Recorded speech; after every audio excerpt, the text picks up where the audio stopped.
Good morning. It's Pop again, Dennis Murray. Today is Popcast 61, and it's called Nature's Wisdom, Part 11. I'm going to tell some stories and to show the difficulties of living together in shared hope as we become more aware of the significance of making the first step towards others as part of the process of sharing hope. Then we're going to want to make some changes in our personal life, at home, at work, possibly also at church, and certainly in community. We're going to want to be thinking about some systemic changes because our idea of individualism has a too large a role in our systemic arrangements at the community level. And essentially, all of these things are just community arrangements. We have a whole lot of fields of study developed towards them in government, foreign affairs, et cetera, regulation of business, business practices, business ethics. Is a huge amount of fields of study that concern things, but they all fit under the general rubric of social arrangements. And so our systems, the large arrangements that we have for how our government's created and what our expectations of what it will do for us and to us, are essentially over-exaggerating individualism and under-exaggerating our sociality, our sociability, because we hadn't realized the degree to which it's so important. They also over-exaggerate our intellect because that was the thing that was pretty obvious to us from, the ancient Greeks on, as the big difference between us and other animals, and it became sort of a subject of hero worship and certainly worship among those people in society who had a bit more of a certain kind of general logical intellect than other people. There was a very strong bias in favor of those people running things and being in charge and being presumed to know better than the rest of us. So we want to address that aspect of our social arrangements, of our systemic arrangements. But also, we're going to go back again to the point that Darwin made. I'll develop it a little more strongly at the end, but Darwin essentially started by looking at how we were as a species and trying to figure out how in the heck such a species could have evolved in purely biological terms. It's pretty hard to imagine. No other species has the characteristic of altruism that we do, in the form of taking the first step, in the simplest explanation of it. We often forgo a benefit that in other species people don't forgo. And we seem to do it in the expectation that the favor will be returned in one form or another, if not right now by the person we just favored, over time by the system where people exchange generosities, little small steps towards each other in the hope and expectation that it'll be a successful biological strategy and that it'll pay off in the sense that we as individuals will thrive living in a community where that's what's going on. And in the long run, our kids have a better chance of growing to healthy maturity and having their own kids in a society such as that one, where people extend this altruism to each other, extend, take the first step, restrain your anger, restrain your greed, restrain your power advantage, pay some other small kindness, forego some other benefit, all of this sort of thing. Nobody else does this. And it turns out to work very well for us. And Darwin's task was, how could that possibly have come about? It doesn't seem like under purely biological terms it can be explained. And he succeeded in offering mechanisms which were quickly seized as being useful biological mechanisms to explain how it could be that people like us came into existence. But in the process, he drew attention to how we are and how we are different from other species. And we just had taken for granted that our key difference was our intellect. But it turns out that that's a side effect. The key difference is this sharing hope, that we forego the usual male practice of grabbing all the women. And our ancestor species began doing that 2 million years ago, and instead choosing to live in bonded pairs, meaning that they wouldn't try to hoard the women, even though one man may be bigger and stronger. And in other apes, such as we descended from, that's not the way it's done. So he had to explain how we could do that in biological terms. And it turns out that there's an advantage for the species that compensates for the loss to the individual. But the point about Darwin is we've always thought of him as the bane of religion, the religion killer. But in fact, what he's done is help us see how central to our lives our spirituality is.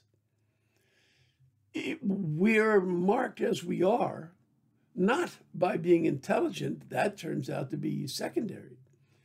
The biggest thing, because it was relatively easy to explain how people could become more intelligent, the biggest thing, the hardest thing to explain was how we could be, they spoke of it as reciprocal altruism, but really my translation of that is we are a species who lives in shared hope.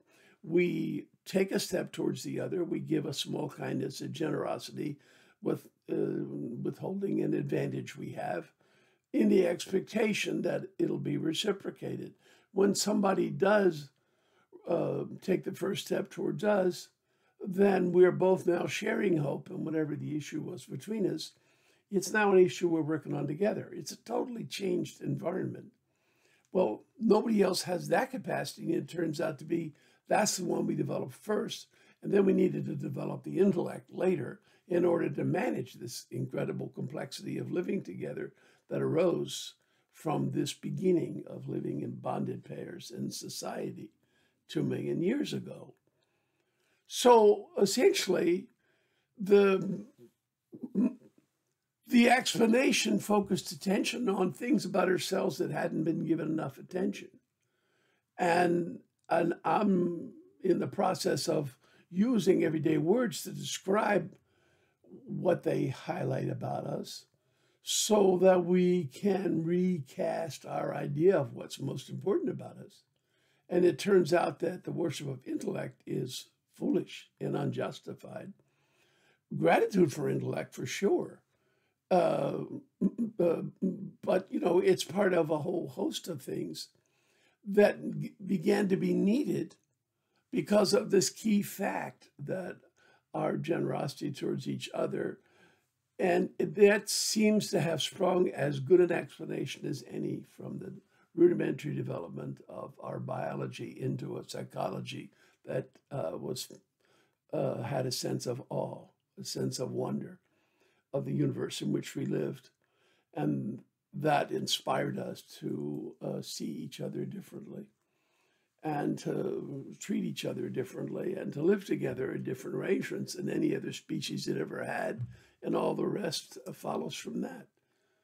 So, I was going to cover that at the end of today. It's sort of my high point. I talked about it yesterday, but I was so excited about it because I really had not seen it in those terms until yesterday when I was, making notes to prepare for yesterday's lecture. And, I'm sorry.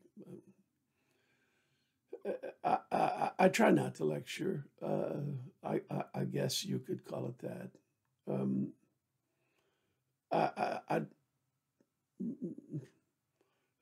I'm just going to have to note that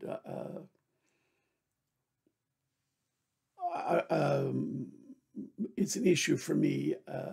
A lecture suggests a relationship,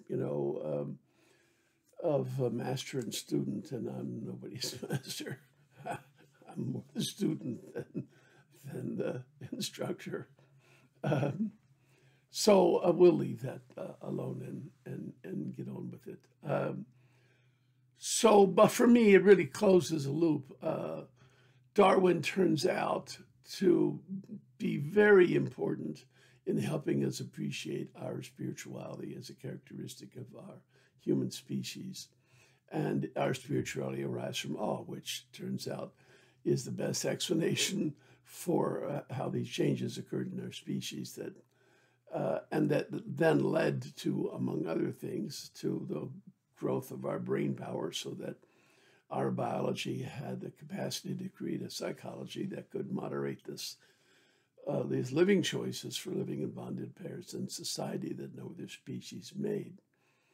And so if you see things differently, if you see perhaps the war between science and religion easing quite a bit, as I do, and if you see that we really had underappreciated our social connection, the importance to our lives of the sharing of hope, then we need to go back and look at our arrangements at home, at work, in church, and in community, and see which ones we might want to tweak to bring out more appreciation for this set of gifts, which turns out to be so important and which we had underappreciated.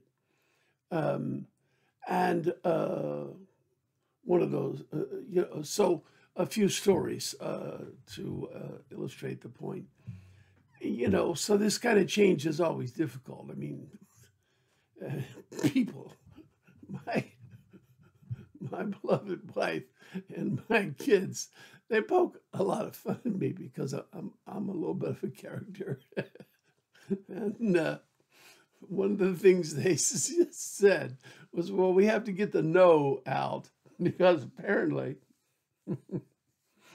in my younger days, and maybe until last week, I frequently said no whenever Gail or anybody else suggested something different.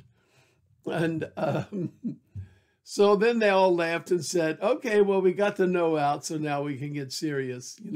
Things will change now. And so I'm kind of resistant to change.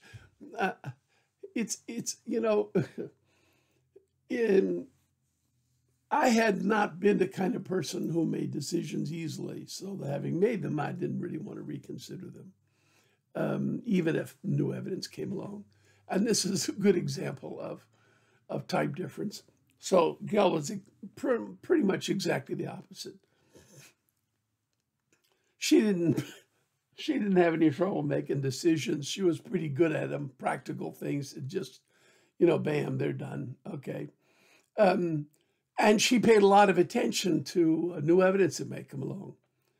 So she wanted to go to this movie, and then she saw something else she wanted better. Bam, we're not going to the movie anymore. We're going to do this other thing.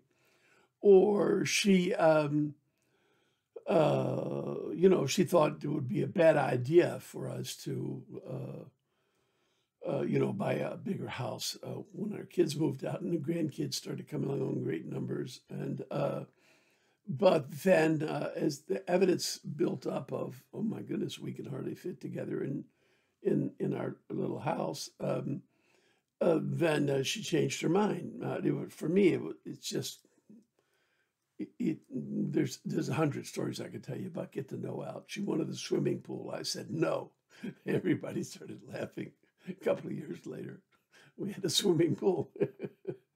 I could go on a long time.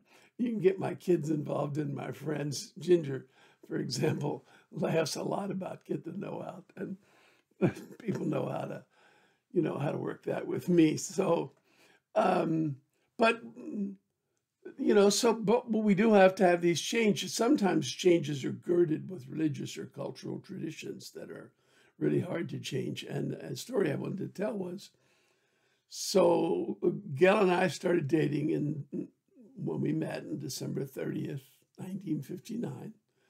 And so that next Thanksgiving, we were at my house because her parents moved away in the summer, and she was allowed to stay with a girlfriend to finish her senior year. So the following November, her parents are not here, and we go to my parents' house for the first time for Thanksgiving together, and you just can't imagine the difference. Gal's grandparents always held Thanksgiving, and they were traditionalists. Gal's grandmother had silver and china and crystal that she got out and carefully polished and set a table with a very nice linen tablecloth. And, big gravy boats, and the cooking was fabulous as well. Thank goodness Gail inherited this wonderful capacity to be a fabulous cook.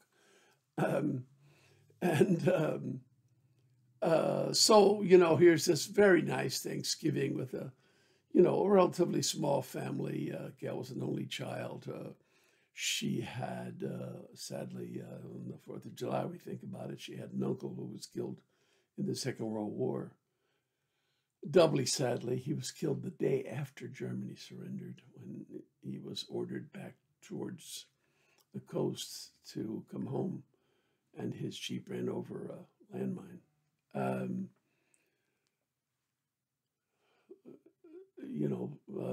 The price of freedom is not free. There were two sisters. Her mother had two sisters, and they were often there, but none of them had a lot of kids either. So it was a relatively small gathering and very, very elegant. So then here's my house. My mother had no use for china and crystal and all that stuff, tablecloths and things. And my father and she were practical, and they had so many grandkids. Bear in mind, my parents had 10 kids. Okay, so my oldest sister had 9, my second sister had 8, and they were all there. And so you got all these little kids running around. Of course,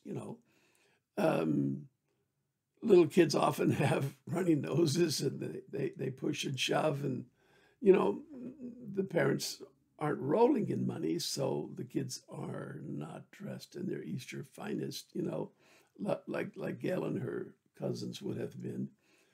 And there's a lot of noise, and my parents had this great big house, so here's this room 30 by 40 on the first floor with a big brick floor, and they erect a trestle table. I mean, my father went to the hardware store and bought, the kinds of wood that you lay over top of horses. Horses meaning wooden horses that hold things up so you can build a work surface on them. So he had this trestle table that was long enough for, I don't know how many there were of us, 30 some, 40. It was, a lot of people. And they were everywhere, and many of them were little ones running around pushing, shoving, etc. And my mom used plastic knives and forks, of course. Food was pretty good, though she was nowhere near the cook that, Gail's grandma was. But the food was pretty good, and of course, there was an awful lot of it. And there was, desserts and, the drinks, and it was fine. It was a lovely Thanksgiving. I was always grateful to have our Thanksgivings. But for Gail, it was a cultural experience. And she got up and went into the bathroom and cried. Change can come hard, especially when it's girded with religious or cultural aspects. And adding to that story, I got a whole bunch of stories I'd written out today, and I see I'm not going to get to them. So I'm just going to tell you, tomorrow I'm going to begin with the story of the movie called Avalon that was in Baltimore and that also involved a Thanksgiving turkey story that didn't go too well. Okay, take care. See you tomorrow. Bye-bye.